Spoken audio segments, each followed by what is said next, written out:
guys, karena pengen ngebahas tentang Damsel. Damsel ini mengisahkan tentang seorang putri raja yang harus kabur dari istilahnya dia menjadi korban dari penyembahan kerajaan lain dalam hal untuk melindungi rakyatnya dari seekor naga yang ingin membalaskan dendam. Sebenarnya film ini tuh di awalnya klise ya, seorang putri raja yang dengan pangeran raja dari kerajaan lain. Sebenarnya klise banget, tapi ternyata ada tujuan dari pernikahan tersebut. Jadi si kerajaan yang menikahkan ini, artinya kerajaan si pangeran ini, dia tuh kayak punya kesalahan di masa lalu yang dimana membuat sang naga penunggu itu marah. Yang aku pengen soroti adalah sebenarnya apa tujuan dari sang pangeran ini, keluarga pangeran dan keluarga sang putri. Jadi kita mulai dari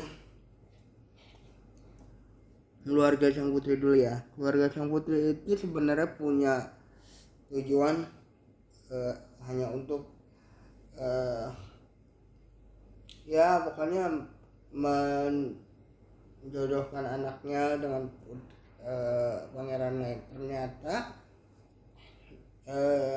sang raja atau ayah dari putri ini punya tujuan lain dengan mengorbankan anaknya. Disclaimer dulu, sebenarnya ayahnya belum tahu ya apa yang dimaksud dengan dikorbankan, tapi di sini aku pakai kata dikorbankan karena memang seperti itu adanya. Jadi ayahnya itu pengen menjalin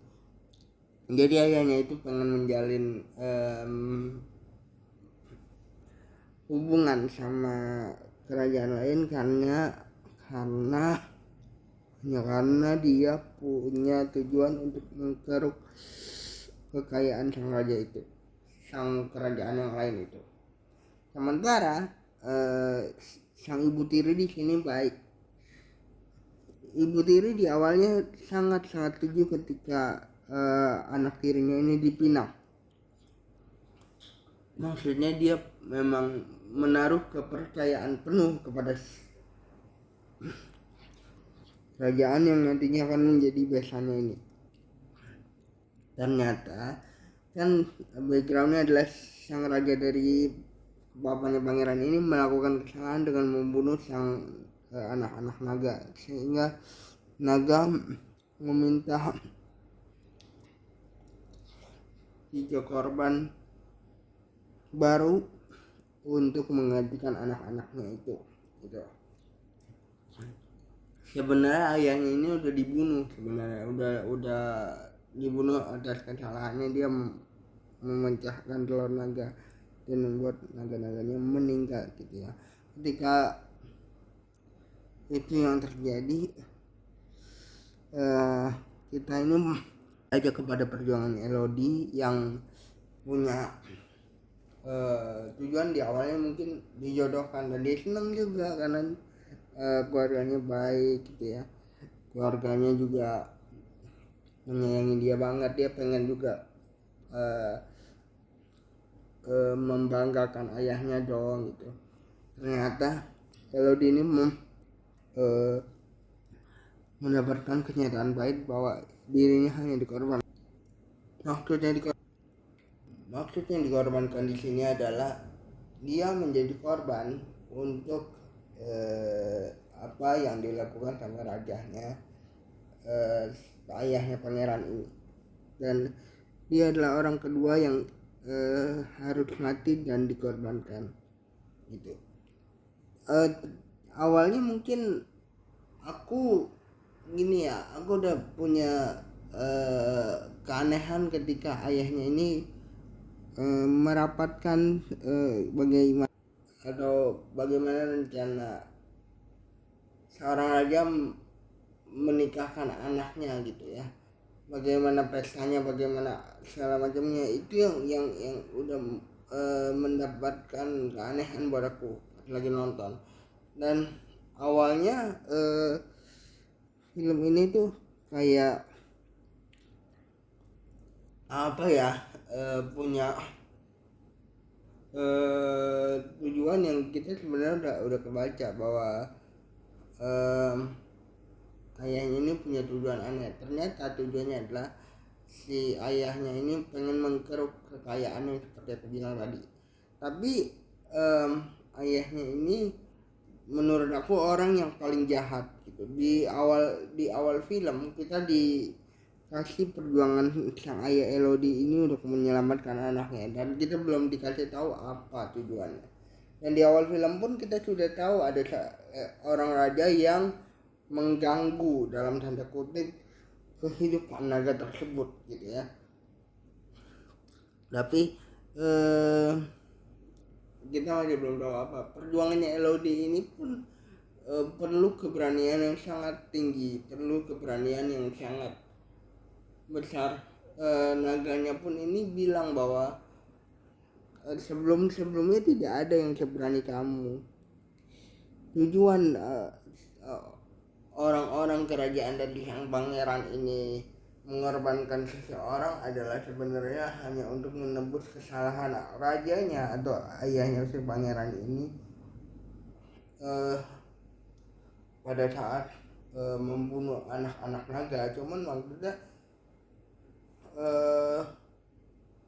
kayaknya klise banget gitu tujuannya. Kita nggak diajak lebih tahu background dari si keluarga pangeran, apa yang tujuannya dia mau. Ya mungkin cuma dikasih tahu ingin melindungi orang-orang di desanya, itu cukup gitu. Cuman menurut aku masih kurang sampai di situ, karena background dari si, kalau dibilang ini film fantasi ya, menurut aku kurang kayak apa ya, kurang dikemas secara kenapa sih naga ini marah gitu. Kita hanya dikasih tahu perjuangan si Elodie yang sebenarnya ibunya udah tahu kejanggalan ayahnya itu dari pas apa tadi aku disebutkan. Tapi ibunya ini awalnya masih tetap yakin sampai dia mengetahui keanehan keinginan dari sang ratu, ibunya sang pangeran ini, untuk tidak berhubungan lagi sama keluarganya Elodie. Seharusnya gitu ya, kalau kita menikah, apalagi ini hubungan diplomatik antara kerajaan, mereka ini kayak tetap menjalin hubungan baik, dan ibunya ini nggak mau gitu, nggak mau tahu apalagi mengenai urusan sang besan gitu. Ternyata ayahnya ini sudah dibayarkan dengan kekayaan yang ada di kerajaan. Yang paling ngeselin menurutku di sini ayahnya Elodie. Dan perjuangannya Elodie pun sebenarnya kurang dibangun secara kekeluargaan waktu dia menyelamatkan adiknya yang sempat menjadi korban juga sebenarnya. Kurang ada sisi empati di situ. Padahal di awal film gitu pas Elodie terpukau sama kerajaan dan sosok Elodie ini diperkenalkan, dia manis banget sama keluarganya. Yang paling aku takjub di sini karakter ibu tiri yang dibentuk sebagai ibu tiri yang penyayang, ibu tiri yang pengen yang terbaik terhadap anaknya. Itu justru yang lebih dapat daripada petualangan dari Elodie ini. Jadi jangan lupa like, comment, subscribe, bye guys.